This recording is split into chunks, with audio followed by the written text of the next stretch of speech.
पटना पहुंचे हैं। सबसे पहला सवाल है कि चुनाव का माहौल है और इस चुनाव के माहौल में आपके जो बड़े भाई, आप बड़े भाई बोलते पवन सिंह जी ठोक चुके हैं निर्दलीय चुनाव लड़ने का, क्या कहेंगे? मैंने चुनाव खाते हम थोड़ी पहुंचे, हमारा घर है तब पहुंच गए। बात ऐसा है कि मेरी शुभकामना है जितने भी लोग हैं सब लोग जीतें और सब लोग बिहार के विकास के लिए काम करें, क्योंकि देखिए जीतना हारना मायने नहीं रखता है। मायने तो विकास है, जो शिक्षा है वो जरूरी है।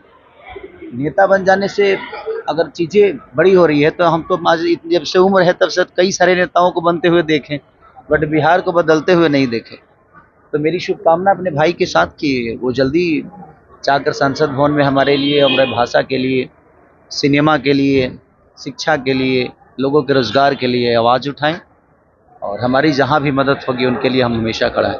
खेसारी जी, लगातार आप चुनाव को लेके ये बात कहते हैं कि मुद्दे पे बात होनी चाहिए, रोजगार पे बात होनी चाहिए। इस बार 400 पार के बार नारे लग रहे हैं, इसको कैसे देखें?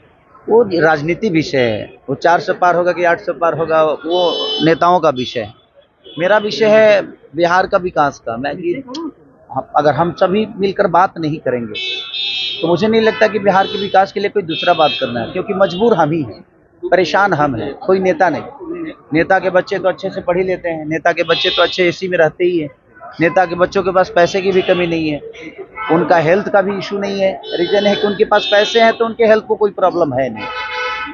इशू हमारे भोजपुरी के बिहार के लोगों के लिए है जिनके पास रोजगार नहीं है, अपने बच्चों को पढ़ाने के लिए पैसे नहीं। तो रोजगार मुझे लगता है कि हमें खुद ही कमाना पड़ेगा। हम किसी नेता से आशा करते हैं, हमारी ये गलती है कि हम किसी पे आश्रित हो जाते हैं। कोई भी आएगा, बदलेगी, ये होगा वो होगा, सिर्फ वादे होते हैं। तो मुझे लगता है कि हर जनता को, बिहार के हर उस जनता को अपने बच्चों के लिए खुद ही खड़ा होना चाहिए। तेजस्वी यादव के बाद क्या खेसारी जी मैदान में रहेंगे? मैदान में क्या राजनीति में एंट्री करेंगे खेसारी? देखिए, लोगों का भला करने के लिए और विकास करने के लिए जरूरी नहीं है नेता बनना। आपके अंदर विचारधारा अच्छा है, आपके मन में अगर किसी के लिए सेवा भाव है तो उसके लिए जरूरी नहीं कि आप नेता बन के ही दुनिया का सेवा कर सकते हैं, कोई जरूरी नहीं है। मैं जहाँ तक रहा मेरा सवाल, तो मेरा भी कोई इरादा है नहीं चुनाव लड़ने का और ना ही मैं उस चुनावी मुद्दे में होंगी। मेरा विषय सिर्फ ये है कि भोजपुरी में उन लोगों का अलग विषय है, मेरा अलग विषय है कि मैं अपने भाषा को कहाँ लेके जाऊँ, अपने भाषा को कितना ऊपर लेके जाऊँ, सिनेमा के माध्यम से, संगीत के माध्यम से। तो एक जिम्मेदारी बिहार की और भोजपुरी भाषा की है हमारे ऊपर, मैं उसी को निभाने की कोशिश कर रहा हूँ। क्या कोई सॉन्ग नहीं आ रहा खेसारी जी का? लगातार सॉन्ग तो आ ही रहे हैं और एक बहुत बड़ी मूवी आ रही है हमारा रंग दे बसंती, जो कि बहुत बिग बजट की सिनेमा है और आज मल्टीप्लेक्स में हर जगह, चाहे वो गुजरात हो, मुंबई हो, कलकत्ता हो, पहली भोजपुरी फिल्म होगी जो इतनी बिग बजट की होगी और दूसरा कि हर जगह मल्टीप्लेक्स में लगेंगे। तो मैं आप लोगों से यही निवेदन करूंगा कि अगर अपने भाषा की चीज़ें अगर बड़ी लेवल पे आती है तो आप भी कोशिश करिए कि उसको पुश करें और उसको लोगों तक पहुंचाने का काम जब करेंगे तो अगर वो बुलाएंगे तो जाएंगे, बिना बुलाए तो हम अपने घर नहीं जाते।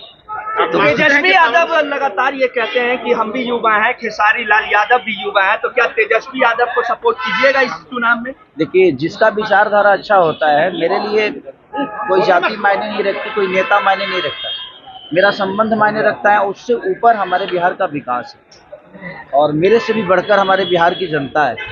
तो मुझे लगता है कि हम सबसे ऊपर हमारी जनता है, जो उन्होंने मुझे बनाया है और तेजस्वी जी को बनाया है। चाहे जितने भी कलाकार हो या नेता हो, अभिनेता हो, जो भी, सबको हमारे जनता ने ही बनाया। तो हम सबसे ऊपर है जनता।